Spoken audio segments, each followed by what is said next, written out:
ใหม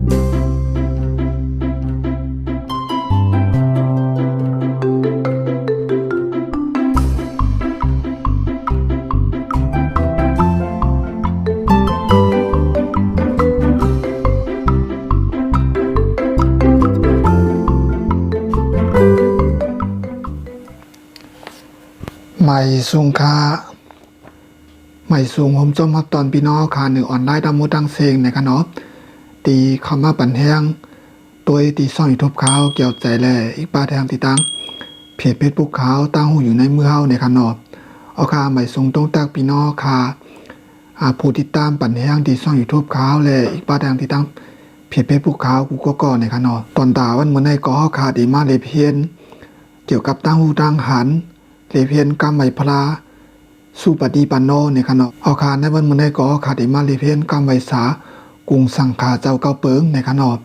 เมื่อปนมาหลายๆปาดก็เอาคาเลเพียนกว่ากรรมไหวสากรุงพระเป็นอิติปิโสในขณะยาวก็มาแทงกรรมไหวสากรุงตราเจ้าฮกเปิงชอกยาโตในขณะยาวก็มาในคลิปในก็ขาดิเลเพียนเกี่ยวกับรองกรรมไหวสากรุงสังขาเจ้าเก้าเปิงในค่ะสังเกตว่าพี่น้องค่ะอะไรเข้ามาตัวใหม่ๆเพราะว่าไปไล่ตัวไปไล่เลเพียนมันจะหนังว่าเขาคาไปหมอห้าอันนั้นก็ไปไล่ในก็ไม่พลาดในก็พี่น้องค่ะเขาตัวอะไรตีตั้งเหนือตีเจียงในขณะเขาตีปันไว้ลิงในขณะก็ไม่พลาดกลุ่มพลาเป็นเจ้าเก่าเปิงในขณะพี่น้องเขาเต็กเขากับตีนั้นก็เขากับตัวตีนั้นก็ไล่ในขณะอันนั้นก็ติดตามตีช่องยูทูบข่าวเสียวก็เข้ากับต้อยก็ไล่ในค่ะเนาะก็ตีมีไว้ก้ามไว้พลาเป็นเจ้าแล้วก็ก้ามไว้กลุ่มตราเจ้าหกเปิกในคลิปในก็ขาดเลเพียนกลุ่มสังขาเจ้าเก้าเปิงในค่ะเนาะเอาขาอ่อนเต้าขาเปกับเลเพียนกลุ่มสังขาเจ้าเก้าเปิงก็ขาดตีมาเลเพียนต้อยพรหนีมันก่อนในค่ะเนาะกลุ่มสังขาเจ้าเก้าเปิงในก็พรหนีมันก็ปันนำเต้ๆในค่ะเนาะปันให้เอาขาอยู่ดีกินหวานขนาดน้อยยาวก็เพราะว่าขาใกล้รอดติ๊กๆเนี่ยก็คาถาสุปฏิปันโนขนาดเพราะว่าขาใกล้รอดตัดซีเนี่ยก็ตีปันเหมือนจะนังว่าก้าอ่องคายมานั่นขนาดน้อยเหตุการณ์ยังก็ขึ้นใหญ่นั่นขนาดเนาะเพราะว่าพี่น้องขาเป็นโกนขายเสียงฮื้อขายล้านฮื้อขายตั้งขายฮื้อในรอดขนาดรอดอิติปิโสขนาดกลุ่มพระเป็นเจ้าเก่าเปิงในขนาดยาวก็เพราะว่ารอดนั้นยาวก็รอดแทงซอกยาโตในขนาดกลุ่มตราเจ้าหกเปิงยาวก็มาแทงกรุงสังขาเจ้าเก่าเปิงสุปฏิปันโนในขนอก็กว่ามันเป็นภายปาลีในขนอตีหยาบอีกนึงนะคะเพราะว่าพี่น้องค่ะไก่ว่าติ๊กไก่ว่าไก่อ่านในก็มันก็ตีไล่กล้วยมันในขนอกูเจอกูเมียวมันก็เดินไล่กวนเฮาในขนอเพราะว่าค่ะหมอเย้าในก็หนึ่งก็ค่ะได้หยุ่มยำในขนอป้อค่ะหยุ่มยำเสียวก็ลดกระถาติ๊กในก็มันก็ตีมาปันพรดีนั่นขนาดเนาะหันต่อพอถึงเมืองคำหมานิกปานในขนอก็บอกว่ากลุ่มพระกลุ่มตรากลุ่มสังขารในอัมมีอีสังมาเตียกเนืองไลในขนอก็เปิดเจอหนันในพี่น้องค่ะก็หลีไลเลเพียนไว้ในขนอเพราะว่าเลเพียนหมอว่าเย้าในก็คารถกูเจ้าในวันคำในก็ที่เป็นพ่อนดีตนตาตัวเฮาในขนอพ่อนนี้กลุ่มสังขารเจ้าเก่าเปิงในก็มันใหญ่กว้างเต้ๆในขนอเพราะว่าอันในคาตีมากไข่เนปดอ่อนตอนนึงในขนอเพราะว่าเฮาคาตีหลูตีต้านในเพราะว่าเฮาคาคาไลกู้ส่วนน้ำนำในเฮาคาเตรียมไรเยื่องอ่านปุกโกในขนอแต่เป็นเจ้านั้นขนอปุกโกนี่เป็นก้อค่ะเฮาคาหลูต้านเมื่อไรก็เย้าในขนอเฮาคาได้ไรหมอเยื่องอ่านหนูต้านสังขาในขนออย่าไปเยื่องอ่านว่าก้อนั้นก้อไหนในขนออย่าไปเยื่องอ่านจึงนั้นนะคะเพราะว่าเฮาคาเยื่องอ่านเป็นก้อฮื้อเป็นปุกโกฮื้อในป้อคาเยื่องอ่านจึงนั้นในเฮาคำฮู้ไว้ขนาดนอมเจอว่าเฮาคากะทางเด็กก้นก่อนเฮาคาติหลูติต้านนั่นใจค่ะนะก็ว่าก้นเฮาคาเนี่ยมันอยู่โดยจอมโลภะโทสะโมหะนั่นแหละเฮาคาก็ฮู้ไลนั่นขนาดนอเพราะว่าเฮาคากะหลูกะต้านเหมือนจังว่าเฮาคาเยื่องอ่านปุกโกเซหลูในกูโสมันไลได้ไลค่ะก็กะว่ามันติไลมันโป้นำนั่นขนาดนอเพราะว่า100ในมันติไล80 70จากอะในขนาดเนาะก็เปิดเจอนั่นแล้วค่ะได้มอหลูมอต้านสังเจอว่าเฮาคาหลูต้านในก็ค่ะได้ไลเรื่อยเยื่องอ่านหลูต้านสังขาเจ้าในขนาดเพราะว่าเฮาคาเด็กกะหลูกะต้านตีไลก็ยค่ะเนาะเหมือนจังนั้นว่าเฮาคาได้ลองซ้อมหลูต้านในก็ค่ะได้ไลหมอกล่าวในขนาดหมอว่าค่ะเนาะปอดอ่อนก้อยค่ะเฮาคาตีไลรอดว่าสังฆาสาเตมะในขนาด คาเดวันในแทงกำเนินในขณะมันเป็นปาลีค่ะเพราะว่าพี่น้องค่ะยามยินได้ก็เต็มต้วงในขณะสังฆาซาเตมาในขณะปอผายไตก็ตีว่าตำตีสังขาเจ้านั่นดูต้านที่ขายเย้าในขณะตีว่าเจ้าหนึ่งขณะนั้นเป็นผายไตขณะผายปาลีก็ห้องว่าสังฆาซาเตมาในขณะอันใดใครมาผักตอนถึงพี่น้องค่ะแทงในขณะเพราะว่าพี่น้องค่ะดูต้านเมื่อไรเสียมว่าขณะคงเมื่อพี่น้องค่ะการดูต้านที่ว่าตีเกี้ยงกันอะไรก็เย้าก็ดูต้านน้องสวามเมื่อสังขาเจ้าเขามาตุงสวามป้าหลีก็เย้าหลายป้าก็เย้าขณะเพราะว่ามาตุงสวามเนี่ยก็พี่น้องค่ะยุกต่างโหเย้าก็ลอดว่าสังฆาซาเตมาในขณะก็เหมือนตั้งว่าการดูต้านสังขาเจ้าในขณะอันนั้นกุศลมันใหญ่เต้ๆเนี่ยค่ะอันนั้นปิสัมบาสังขาเจ้าป้าอันมาตุงสวามฮือมาหับขามาโคดูเฮานั่นพิสัมมาชินมันเตียนโทนสีตาก็เย้าค่ะเนาะกูโสมันในเฮาไรใหญ่เต้ๆเนี่ยค่ะเนาะเพราะว่าเขาเยื่องอ่านสังขารเจ้าสีหลูเนี่ยค่ะเนาะก็เปิดว่าเจอคาลาในเพราะว่าเขาเยื่องอ่านสังขารเจ้าสีหลูในเฮาขาอ่านใจจับเนี่ยค่ะเนาะการตีให้การตั้งดีก็มุกุโสหลูต้านในมันก็มีเมียวค่ะเนาะเหมือนจะหนังว่าเพราะว่าเขาเยื่องอ่านปุกโกสีหลูในปุกแต่ว่าเขาหลูสางก้านเนี่ยค่ะเลยเฮาขาจำเยื่องอ่านปุกโกสีหลูเฮาเกียกหนาจะสังขาบ้านได้ในขณะเนาะแล้วก็การดูในกันนั้นเพราะการดูก็กันนั้นเพราะว่า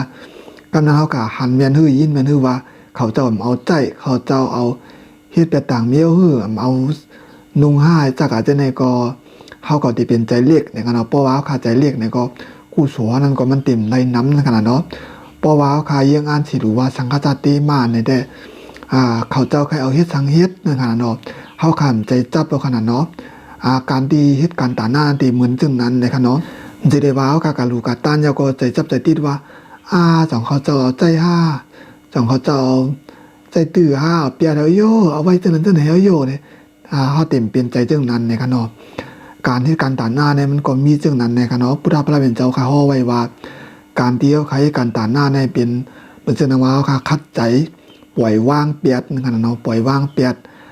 ตีเปลี่ยนใจจับใจติดใจหอยในขณะนอบคนเอากันในเพราะว่าตีตายกว่าในปอขาใจจับใจติดใจหอยเนี่ยดีกันเนาะมันจังกว้างอะไรกันเนาะเหมือนจะหนังว่าเพราะว่าคำพึกเฮ็ดไว้เนี่ยก็เพราะว่าขาจำตายมาในตั้งตายในมันรถไผก็ขนาดเนาะเพราะว่าขามีเงินคำนำก็ใจจับเงินจับคำนั่นขนาดเนาะเพราะว่าขามีเฮินกำปองก็ใจจับเฮินจับเยกำปองก็ใจจับลูกจับเมคือกำปองก็ใจจับเจ้าโผฮือใจจับลูกคือจากอาจจะในขณะเนาะเพราะว่าคำโม้ไว้วางใจในก็มันก็ตีตายหยาบในขณะตายก่อมจังกว้างไหลที่เป็นเช่นนั้นค่ะเนาะการเดียวขายินปันตูต้านเหตุการณ์ตานานว่าในมันเป็นการพึกปล่อยว่างในขณะพึกปล่อยว่างหนังคาเต็มเป็นใจซับใจติดใจหอยในขณะก็เพื่อเจ้านั้นแล้วเพราะว่าคาติดูติดต้านในก็ให้ยังอ่านว่าสังฆาเตมาในเสียวก็จังดูในขณะเตลีในค่ะในเป็นกุศลิเต้ในค่ะเนาะเอาค่ะลัดมากกว่านำหนาเย้าในค่ะเนาะก็ผิดกันแต่ขั้นถอนในค่ะเนาะกำในก็คติการเลเพียนกำไว้สาคุงสังกาเจ้าเก้าปึงในค่ะเนาะเอาค่ะอันพี่น้องค่ะไรหันอยู่ไว้ตีนาคลิปวิดีโอขาวในก็ตีเป็นกำไว้สาคุงสังกาเจ้าเก้าปึงในค่ะเนาะเอาเขาขามาเลเพียนจอมกันขาตีว่าลอยว่าเทิงในค่ะเนาะหนังพี่น้องค่ะผมมาเลเพียนติดตัวช่อง YouTube เขาพอติไลกว่าจอมนั่นขนาดเนาะพอค่ะพึกว่าพึกอ่านก็ติไลกว่าในขนาดโอกาข่าวดีว่าขนาดสุปฏิปันโนภควาโตสาวกสังคอันนี้เป็นคอหนึ่งค่ะนะว่ากับกำคอในขนาดปอค่ะว่าให้มันไหลจับซบแนวก็ได้ว่ากำคอในขนาดปอค่ะว่ากำคอในติเจียวไหลนี่ค่ะข่าวติจ้าขึ้นทางกำหนึ่งในขนาดสุปฏิปันโนภควาโตสาวกสังคอุสุปฏิปันโนภควาโตสาวกสังคยายาปฏิปันโนภควาโตสาวกสังคสามิสิปฏิปันโนภควาโตสาวกสังคยติตัมสตาลีปุริสายุกานิอัฏฐปุริสาปุกาลาเอสาภควาโตสาวกสังคอาหูนยโยปาหูนิโยเตคินิโยอินจานิกาลานิโยอนุตตรัมปุญญาเขตัมโลกาสาติ ตีว่ากะจึงนั้นนะครับเนาะกำในปวาเฮาขามกึดนะครับเนาะเฮาขามว่ากะกำเดียวในก็ตีว่าจึงนะครับเนาะสุปฏิปันโนภะคะวะโตสาวกสังโฆอุสุปฏิปันโนภะคะวะโตสาวกสังโฆยายาปฏิปันโนภะคะวะโตสาวกสังโฆสามิสีปฏิปันโนภะคะวะโตสาวกสังโฆยติตัมจตารีปุริสายุกาลีอัตตาปุริสาปุกาลาเอสาภะคะวะโตสาวกสังโฆอาหุนิโยปาหุนิโยเตคินิโยอินสานิกลานิโยอนุตตลัมปุญญคิตัมโลกาสาติโอกาสที่ว่ากะจึงนั้นนะครับเนาะอันนี้ก็จะเป็นความไว้สาคงสังขารเจ้าเก่าเปิงนะครับเนาะพอดีมันก็จึงหนังข้าวรัดกว่ามือไก่นะคะอันนี้ก็เพราะว่าพี่น้องครับเพิ่งว่ากูวันเนี่ยก็ตีไรกว่าก้อยนะครับเนาะเอาค่ะอันเมื่อไก่พี่น้องค่ะเลยเฮ็ดกะก็ตีเป็นความไว้สาคงสังขารเจ้าเก่าเปิงนะครับเนาะพี่น้องค่ะก็เพราะว่าไปไล่ในก็แกกไว้ตัวไว้นะครับเนาะป้อมือค่ะไปเลยนั่นไหนก็ค่ะตัวปามสิว่าก็ไรอยู่ในขนมจะได้ว่าพอตัวปามสิวไว้เนี่ยแล้วกูโฉมั่นใจกันเนาะมันอยู่ที่ใจเฮาในขนมเพราะว่าใจเฮาจึงจังหมดใส่เฮาก็น้ำย้ำที่เตว่าเสียวก็ฮอลอดในก็มันก็ตีเปลี่ยนพรดีใหญ่นำเต้ในขนมคุยกับว่าป้อค่ะเลยซับซอบในเฮาค่ะกว่าตีเลยก็เฮาคำโดนเลยป้ามันกัดจอดนั่นขนาดเนาะเฮาค่ะอยู่ตีเลยก็ย่าลดเลยกุฏิในขนมกตาอีดีปิโซสอกยาโตสุปฏิปันโนเจ้านี่ค่ะเนาะอันนั้นในปวาคาทบตั้งอย่าผึดทบเพเขียนมาในเฮาคาลอดในมันเดลีเด้ค่ะเนาะปวาคาลอดในก็ตีมาปั่นพ่อนี้ฮีกังไปลองมี่มดีดังเสียงในค่ะเนาะมือเฮาคากะตกตางฮื้อปุ่งเตี้ยเฮาคาขี่รถกะก้อยค่ะเนาะขี่รถเครื่องกะก้อยแล้วก็นั่นก็อันเป็นกลางคำกลางขึ้นในเฮาคาโกในก็ปวาคาลอดติ๊กในก็มันเต็มมีเพเขียนจังไม้เฮ็ดให้เฮาไหลในค่ะเนาะอันนี้เป็นพรดีเต้ๆนะคะพี่น้องค่ะก็ลีไลจากซับโซบไว้ในขนอดเอาค่ะยินจมพี่น้องค่ะกูก็ในขนอดที่เข้ามาปั่นแห้งโดยวิดีโอข่าวที่ตั้งช่อง YouTube แก้วใจนะคะสังเกตว่าพี่น้องค่ะไปไล่ติดตามปั่นแห้งในก็ติดตามปั่นแห้งอะไรอยู่ในขนอดที่ช่อง YouTube ข่าวแก้วใจในขนอดเพราะว่าพี่น้องค่ะติดตามยาวในก็อย่าไปลืมเต็กป้าหิงในขนอดเพราะว่ามีคลิปวิดีโอลงก่อนที่กับปอที่พี่น้องเฮาคานั่นขนาดเนาะยินจมพี่น้องครับก็ในขณะที่มาติดตามปั่นแห้งแซ่บปั่นแห้งตัววิดีโอข่าวมาตัดสีในขณะเอาค่ะประวัติปัตนามาตีมีเกี่ยวกับตั้งหูตั้งหันลองสั่งในก็จังแกออกมาดัดนี้ปั่นกันในขณะตอนตาวันเมื่อในก็ยินจมพี่น้องครับก็ในค่ะที่ไว้ขายามเสียวก็มาปั่นแห้งมาเรียนธรรมะตราจอมกันในค่ะไม่ทรงค่า